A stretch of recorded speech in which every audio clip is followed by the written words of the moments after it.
सभी भक्तों को जय बाबा की। एक बार फिर मैं आप सभी भक्तों के समक्ष उपस्थित हुआ हूँ भक्ति सागर पंचद्वार बराड़ा धाम चैनल के माध्यम से। देखो, बहुत सारी हमने आप लोगों को वीडियो दी अब तक, इससे पहले, क्योंकि आज से नहीं, लगभग मुझे याद है कि 1.25 साल बीत गए हैं। स्टार्टिंग से इतनी वीडियो जारी हुई है तांत्रिकों के ऊपर, तंत्र मंत्र के ऊपर। बहुत सारी वीडियो आप लोगों ने मेरी देखी होगी जिसमें मैं यही कहता हूँ कि तंत्र मंत्र को ख़त्म करूँगा, हमेशा के लिए दुनिया में कोई भी तंत्र मंत्र नहीं रहेगा। लेकिन मेरी बातों को लोग झूठ अब तक समझते थे। तो जैसे कहते हैं ना कि शिव के 3 स्वरूप हैं, तो 3 स्वरूप के माध्यम से दुनिया चल रही है और 3 प्रक्रिया के माध्यम से ये संसार चल रहा है, ये दुनिया चल रही है। तो वही 3 चरण के माध्यम से मैं कार्य भी कर रहा हूँ। ऐसा नहीं है कि हमने आप लोगों को साल 6 महीना पहले कोई बात कही है तो वह साथ के साथ पूरी हो जाएगी। क्या आप लोग ही बताओ कि अगर आपने गलती की तो क्या आप लोगों को समझाया नहीं जाता है? गलती की साथ के साथ सज़ा दी जाती है। अगर कोई इंसान गलती करता है तो उसको पहले समझाते हैं, फिर इसके बाद उसको जो है कि उसके अंदर डर पैदा करते हैं, डराते धमका, जिसको कहते हैं डराते धमकाते हैं। अगर इसके बाद भी नहीं मानता है फिर उसको सजा देते हैं। तो वही 3 प्रक्रिया के माध्यम से मैं भी कार्य कर रहा हूँ। तंत्र मंत्र की दुनिया मैंने बोला है कि खत्म करूँगा तो करूँगा, ये सत्य है, अटल सत्य है। अब इस बात को कोई स्वीकार ना करे तो इसके लिए मैं कुछ नहीं कर सकता, क्योंकि मैं उसके लिए नहीं कुछ कर सकता जो स्वीकार नहीं करेगा। उसको तो मरना भी है, पृथ्वी से जाना भी है और बुरे कर्मों की सजा को पाना भी है। वही 3 प्रक्रिया लागू हो रही है। तो जो अब तक मैं आप लोगों को बार बार यही कहता आया हूँ कि इस दुनिया से तंत्र मंत्र को ख़त्म करूँगा, तो अब वह समय भी आ गया है।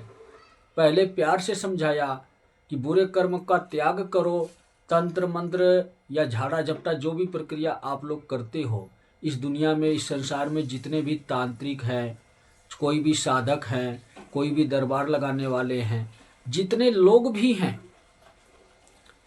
तंत्र मंत्र का उपयोग बंद करके सत्य के मार्ग पर आओ, सत्य के मार्ग पर दुनिया को भी ले जाओ। लेकिन नहीं, कोई फर्क नहीं मेरी बात का, कोई समझने वाला नहीं मुझको, मेरी बात कोई मानने वाला नहीं है इस दुनिया में। हर किसी को यही अहंकार है कि मैंने तो सिद्धि प्राप्त कर रखी है, मैं तो ये कर सकता हूँ, मैं वो कर सकता हूँ, मिनट में ही किसी की जान ले सकता हूँ, मिनट में किसी को जीवित भी कर सकता हूँ। ऐसे ऐसे भी तांत्रिक पड़े हैं, घमंडी अहंकारी, जो ये समझते हैं कि तंत्र मंत्र ही सब कुछ है। आज यही अहंकार, यही घमंड सर्वनाश की दुनिया का निर्माण कर रहा है। सर्वनाश की दुनिया का निर्माण का मतलब समझते हो आप लोग? जो लोग तंत्र मंत्र के ऊपर आश्रित हैं, जो इंसान ये समझते हैं कि हम झाड़ा झपटा करवा कर, तांत्रिकों के पास जाकर या किसी भी दरबार लगाने वालों के पास जाकर झाड़ा झपटा करवा कर हम स्वस्थ हो जाएंगे, हम ठीक हो जाएंगे, तो उनकी भी दुनिया सर्वनाश होगी। और जो तंत्र मंत्र का इस्तेमाल कर रहा है उसकी भी दुनिया का सर्वनाश होगा। और जितने भी तंत्र मंत्र दुनिया में हैं, तंत्र मंत्र का भी सर्वनाश होगा। यही 3 प्रक्रिया शुरू हो रही है। जैसे कि तंत्र मंत्र जितने भी दुनिया में हैं, यह सब नष्ट किए जाएंगे। किसी भी तंत्र मंत्र का कोई महत्व नहीं होगा, चाहे आप लाखों, करोड़ों, खरबों, अरबों जाप कर लो, आपको कुछ मिलने वाला नहीं, उससे कोई सिद्धि प्राप्त नहीं होने वाली। और आपके पास जो है वो नष्ट कर दिया जाएगा, निष्क्रिय कर दिया जाएगा, वो बेअसर हो जाएगा। तो आप सोचो, समझो, विचार करो कि जब एक तांत्रिक के पास से उसकी शक्तियां छीन ली जाएंगी, शक्ति होती क्या है? चाहे कोई देवी देवता हो, चाहे कोई भूत प्रेत हो, चाहे किसी की नाम की भी वो शक्ति वो प्राप्त किया है, जो तंत्र मंत्र की सिद्धि होती है।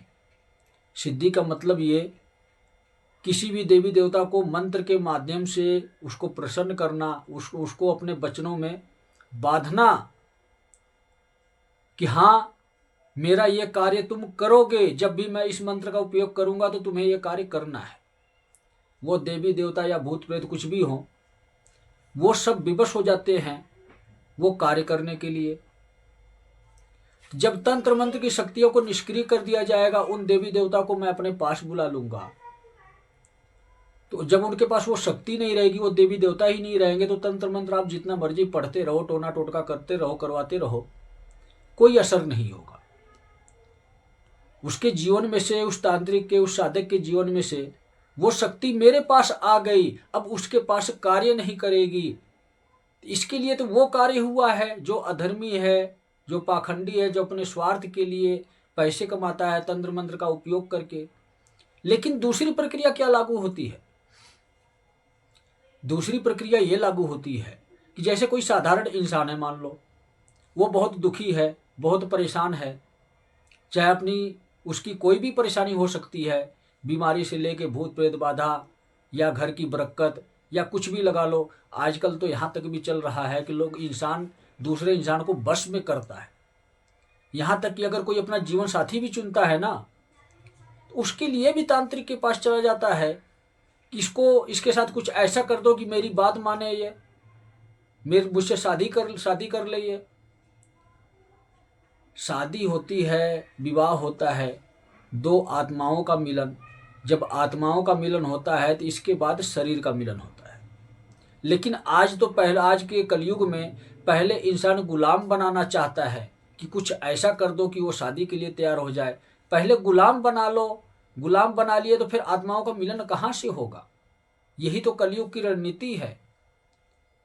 आप भी गुलाम हो और दूसरे को भी गुलाम बना दो।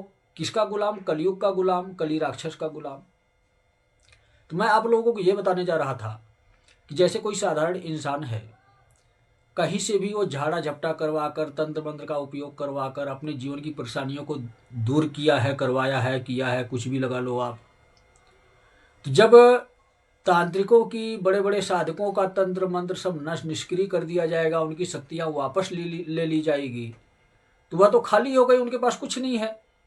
लेकिन इसके साथ साथ जिस तांत्रिक ने जिस तंत्र मंत्र का उपयोग किसी इंसान के ऊपर किया है, उसको स्वस्थ करने के लिए, उसको ठीक करने के लिए, उसके परिवार की परेशानी दूर करने के लिए, या किसी दूसरे व्यक्ति को परेशान करने के लिए, उसका जीवन नरक बनाने के लिए दुरुपयोग किया है तंत्र मंत्र का, दोनों प्रक्रिया चलेगी। ये पहली प्रक्रिया मैं आपको लोगों को सुनाता हूं कि अगर कोई इंसान ठीक हुआ है किसी भी साधक के पास से पूरी दुनिया में तंत्र मंत्र के माध्यम से, तो ये काम होते ही, तांत्रिक की शक्ति जाते ही, वह इंसान वापस दोबारा बीमार हो जाएगा, अस्वस्थ हो जाएगा। जिस परेशानी में था उसी परेशानी में वो वापस दोबारा आ जाएगा। मतलब ये कि आप कहीं से भी झाड़ा झपटा करवाकर, कहीं से भी किसी भी प्रक्रिया से ठीक हुए हो, स्वस्थ हुए हो, सुखी हुए हो, तो आप वापस दोबारा उसी परेशानी में जाने वाले हो।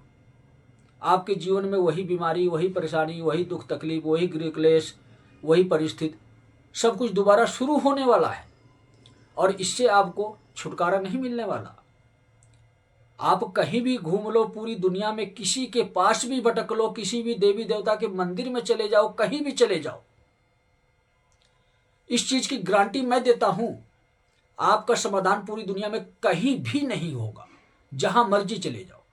क्योंकि तंत्र मंत्र की दुनिया मैं नष्ट कर रहा हूं।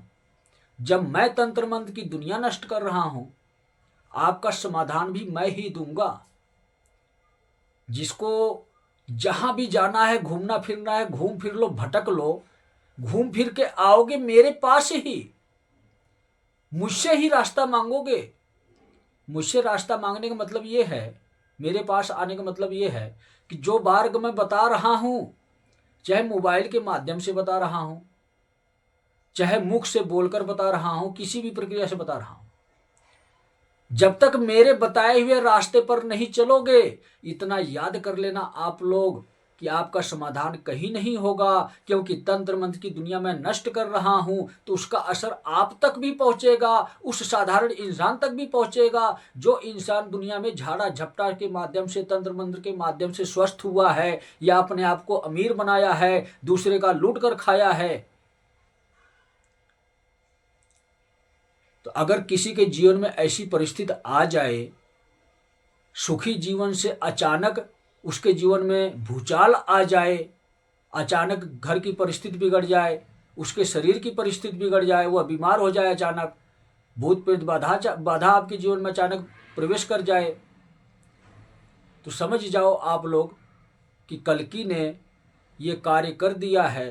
तो अब कल्कि के मार्ग पर चलकर ही हमारा उद्धार होगा, कल्कि के बताए हुए रास्ते पर चलकर ही हमारे जीवन का कल्याण होगा। हमारे जीवन में जो विपदाएं आई हैं दोबारा से, यह तब तक नहीं जाने वाली जब तक कल्कि के बताए हुए मार्ग पर नहीं चलेंगे। कल्कि का मार्ग क्या है? शिव युग के 3 नियम हैं, सबसे सर्वश्रेष्ठ और सबसे महत्वपूर्ण नियम है। 2 नियम है आपको अपनी आत्मा शुद्ध करने के लिए, पवित्र करने के लिए, अपनी आत्मा को जगाने के लिए। 2 नियम क्या है? एक शिवलिंग पर जल चढ़ाना प्रतिदिन, दूसरा नियम है ओम नमः शिवाय का जाप करना प्रतिदिन। लेकिन तीसरा नियम आपको समाधान के स्वरूप में दे रहा हूं मैं। आप तो दोबारा अस्वस्थ हो गए, परेशान हो गए, अपनी परेशानियों में घिर गए, क्योंकि आपने इलाज करवाया था किसी तांत्रिक से, किसी भगत से, किसी सयाने से, किसी चौकी लगाने वाले से, किसी दरबार लगाने वाले से, किसी भी तंत्र मंत्र का उपयोग करके आप अपने जीवन को सुखी बनाए थे। लेकिन आपके जीवन में दोबारा परेशानी आ गई। तो उसी परेशानी को दूर हटाने के लिए आपको तीसरा मार्ग दे रहा हूं। तीसरा मार्ग क्या है? शिव के नाम का हवन करना है। जब शिव के नाम का हवन करोगे तो आपके जीवन में से ये परेशानियां दूर हो जाएंगी।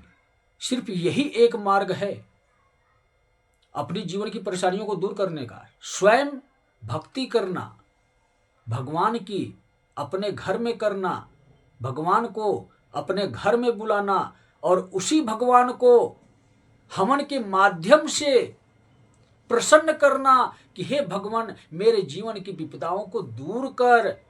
मैं अधर्मी हूं, मैं पापी हूं, मैंने बुरे कर्म किए हैं, पिछले जन्म में तो किए ही किए, इस जन्म में भी किए हैं, अब तो मेरा मुक्तिदाता तू ही है। कल्कि ने मुझे ये मार्ग दिखाया है, कल्कि ने मुझे ये रास्ता दिया है, आज मैं उस रास्ते पर चल रहा हूं, अब तो दया कर, अब तो मेरा कल्याण कर। हवन करके देखो आप, अगर आपके जीवन की विपदाएं ना दूर हों तब आप कहना, क्योंकि ये कल्कि बता रहा है। कल्कि आपके जीवन में परेशानियां लेकर आ सकता है, तो कल्कि ही उस परेशानियों से आपको मुक्त भी करवा सकता है, आजाद भी करवा सकता है। यह तो है दूसरी प्रक्रिया। तीसरी प्रक्रिया क्या है? जैसे कि पहली प्रक्रिया है, पहला चरण है तांत्रिक।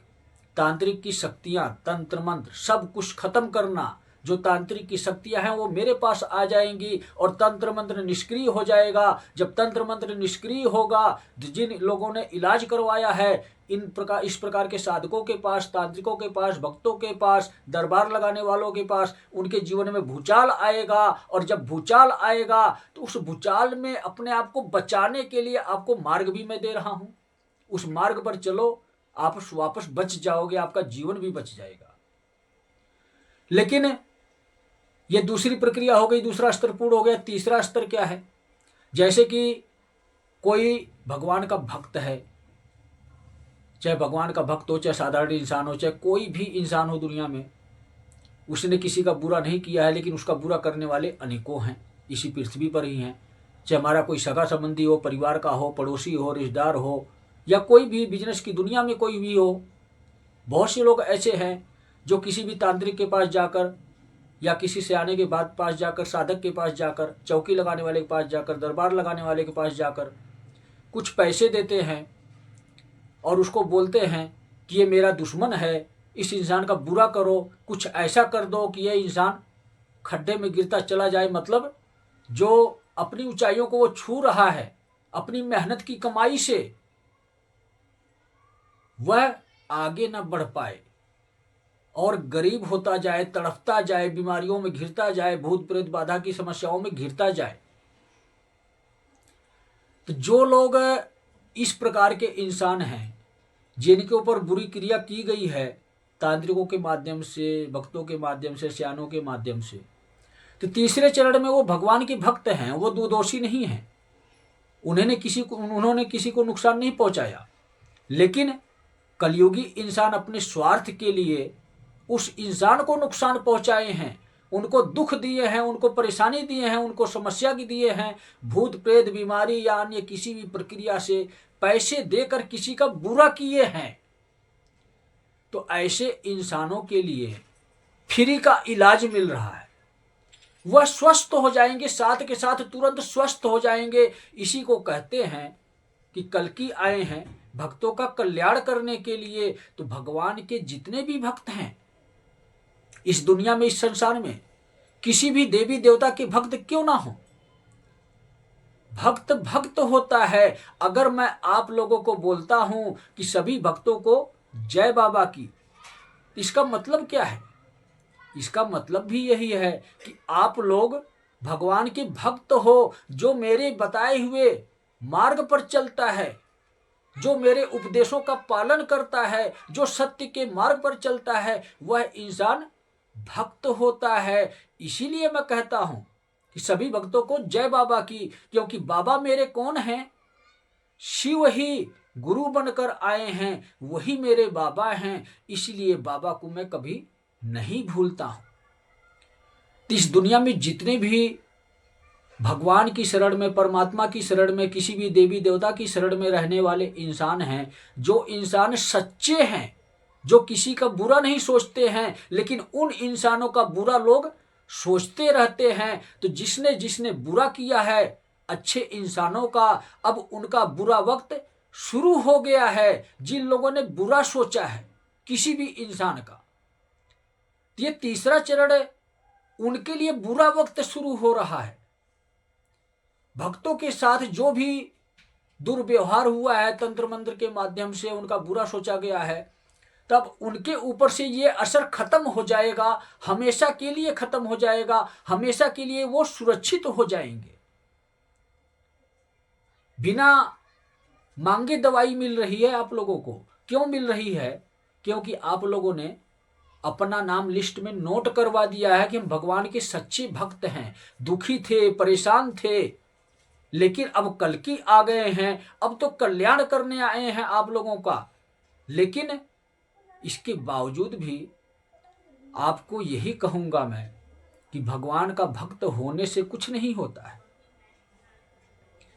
किसी भी देवी देवता के भक्त हो, अच्छी बात है, खुशी बात है, खुशी की बात है। बहुत प्रसन्न होता हूं मैं कि आप इस देवी देवता के भक्त हो, चाहे किसी भी स्वरूप में क्यों ना हो। लेकिन अब आपको भ्रम के माया जाल से बाहर निकलने की जरूरत है। यह पाखंडियों की दुनिया है। पाखंडी आपको हमेशा राम और कृष्ण में या अन्य देवी देवताओं में उलझाए रहेंगे। ग्रंथ और शास्त्रों के माध्यम से आपके जीवन को चलाने की कोशिश करेंगे। आपको चलने की जरूरत है तो सत्य के मार्ग पर। अब भटकने की जरूरत नहीं है। भटकने का समय तो आपका बीत चुका है। अब तक तो आप भटक ही रहे थे, इस मंदिर उस मंदिर, इस गुरुद्वारे उस गुरुद्वारे, इस मस्जिद उस मस्जिद, कहाँ कहाँ चर्च में भटके, अन्य अन्य धर्मों में भटके, अपने धर्म को परिवर्तित किए। हिंदू मुसलमान बन रहा है, मुसलमान हिंदू बन रहा है, हिंदू सिख बन रहा है, सिख हिंदू बन रहा है। ये सब भटकना ही तो है। यह सब आप लोगों को धर्मगुरु भटका रहे हैं। अब भटकने का टाइम तो चला गया, बीत गया। ये अब तो टाइम आ गया है एक रास्ते पर चलने की, एक होकर चलने की। इस दुनिया में जितने भी लोग हैं, इंसान हैं, चाहे वो हिंदू हो, मुस्लिम हो, सिख हो, ईसाई हो, एक मार्ग पर एक साथ मिलकर चलने की आवश्यकता है। कौन सा मार्ग? सत्य का मार्ग। कहां जाता है यह मार्ग? शिव तक जाता है यह मार्ग। क्योंकि आगे शिव युग आएगा। जब शिव युग आएगा तो शिव युग में शिव मिलेंगे, और शिव तक यह मार्ग चल जाता है। तो हमें शिव तक पहुंचना है। कलयुग चल रहा है, आखिरी युग चल रहा है, इसके बाद सतयुग आएगा। सतयुग का मतलब होता है सत्य का युग। सत्य कौन है? शिव हैं। शिव ने ही दुनिया का निर्माण किया। शिव ने अपने 3 स्वरूप तैयार किए दुनिया को चलाने के लिए। तो जब दुनिया के मालिक शिव हैं तो हमारे भी मालिक तो शिव ही हैं। हम अपने मालिक तक जाएंगे कि कलयुगी मालिक तक जाएंगे? जैसे आप लोगों को एक वीडियो और दिया था मैंने कि इस कलयुग में इंसान भेड़ बकरी की तरह चलता है। भेड़ बकरी तो पशु हैं, उनको नहीं पता कि यह इंसान हमें कहाँ लेकर जाएगा। कुछ समय तक उनको चुगाता है, घास खिलाता है। जब स्वस्थ हो जाते हैं, तंदुरुस्त हो जाते हैं, तो उनको ही कसाई के हाथ बेच देता है और वह कसाई उसको मारकर, जैसे कहते हैं भगवान मंदिर में से प्रसाद बांटते हैं, तो वह दुकान में से चिकन बांटता है राक्षसों को कि यह कलयुग का प्रसाद है, यह कली का प्रसाद है, तुम चिकन खाओ, तुम्हारा कल्याण हो जाएगा, तुम्हारा उद्धार हो जाएगा। तो आपके असली मालिक शिव हैं, जो पूरी दुनिया के मालिक हैं। दुनिया जिसकी बनाई हुई है और उस दुनिया में हम रहते हैं, तो हमारे भी मालिक शिव हैं। हमारे मालिक ये धर्मगुरु नहीं हैं। हमारे मालिक ये, जैसे उदाहरण दिया आप लोगों को कि भेड़ बकरियों का मालिक, उनको मौत के मुंह तक लग जाता है उन भेड़ बकरियों को। तो इसी प्रकार से इस कलयुग में धर्मगुरु, पाखंडी धर्मगुरु जो हैं, कथावाचक हैं, मंडलेश्वर हैं, अनेकों दरबार लगाने वाले हैं, प्रवचन सुनाने वाले हैं, कथा सुनाने वाले हैं, सत्संग चलाने वाले हैं, अलग अलग संस्थाएं चलाने वाले हैं। हिंदू, मुस्लिम, सिख, ईसाई, हर सभी धर्मों में पाखंड ही पाखंड आ गया है। कोई भी ये नहीं सिखाता है कि तुम्हारे भगवान तुम्हारे घर में मिलेंगे, तुम्हारे अंदर मिलेंगे, तुम्हें बाहर भटकने की जरूरत नहीं है भगवान के लिए। तो ये भेड़ बकरी की चाल कलयुग चला रहा है, कली राक्षस चला रहा है। धर्म गुरुओं को उसी हिसाब से प्रेरित ही कर रहा है कि आप भेड़ बकरी की तरह उनके बताए हुए मार्ग पर, रास्ते पर चलते रहो, इसी धर्म ग्रंथ, शास्त्रों, पुराणों में ही भटकते रहो। भगवान आपको कहीं ना मिले, जब मिले तो राक्षस ही मिले। तो आप खुद राक्षस बन गए हो, आप खुद उसी राक्षस तक जाना चाहते हो। भगवान के मंदिर में प्रसाद खाते हैं अपने जीवन का कल्याण करने के लिए, लेकिन आज आप भगवान के मंदिर में प्रसाद खाने की बजाय राक्षसों की दुकान में जा रहे हो, जहां पर चिकन मिलता है, राक्षसों का प्रसाद मिलता है। हर कोई चिकन खाने में मस्त है। किसी को मारकर खाना, ये कहाँ का न्याय है? यही तो सबसे बड़ा अन्याय है। यही तो कलयुग की दुनिया है।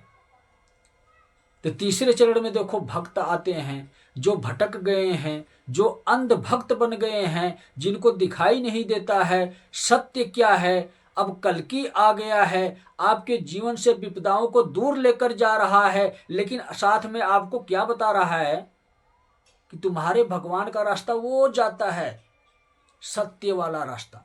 उस रास्ते पर तुम जाओ, और नहीं जाओगे उस रास्ते पर तो तुम्हारे जीवन में से एक बार कल्कि ने तंत्र मंत्र का असर, जो बुरा असर था, ये सब खत्म कर दिया है। अब चलोगे तो पाओगे शिव को, कर्म करोगे तो कमाओगे दुनिया में से कुछ, नहीं कर्म करोगे तो कल्कि कहता है कि मैं तो काल पुरुष को भी साथ लेकर आया हूं।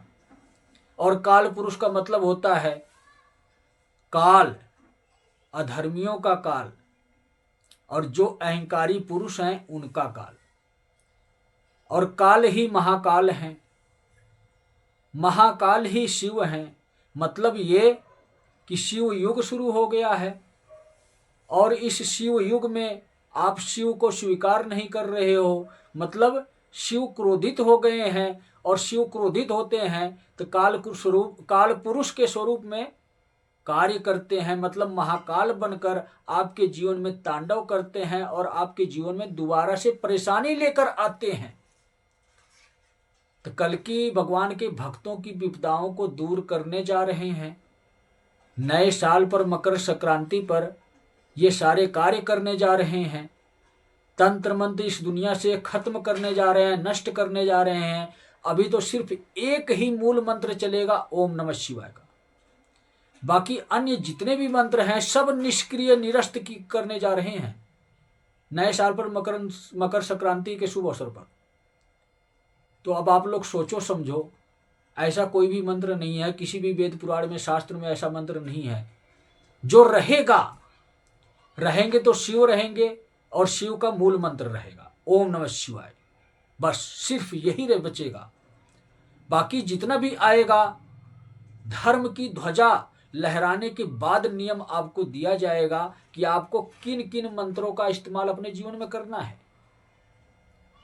इससे पहले सभी मंत्र कहते हैं ना बेअसर कर दिए जाएंगे, तो बेअसर हो जाएंगे। कोई भी देवी देवता, आप कितना भी किसी भी मंत्र का उच्चारण करते रहो, कोई भी देवी देवता आपकी नहीं सुनने वाला। वो सभी देवी देवता मेरे पास रहेंगे, मेरे अंदर रहेंगे, जो मैं कहूँगा वही देवी देवता करेंगे। वेद पुराण शास्त्र में कोई भी मंत्र हो सब अमान्य होगा। मान्य होगा तो सिर्फ ओम नमः शिवाय, और नए साल पर यह नियम लागू हो रहा है, ज्यादा समय नहीं लगेगा।